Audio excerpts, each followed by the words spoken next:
زما پټون او پټون مې پر سلام دی دا مې غلام دی نه د جې کټ کې وو چې کټ کې وو دا دې څه وویل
خدای ته چا زما پلار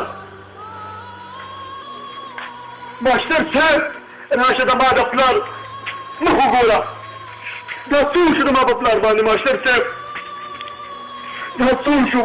دی خو اوس یو ټانګۍ ویستې وه ده باندې چل څه وشو ماشټر صاحب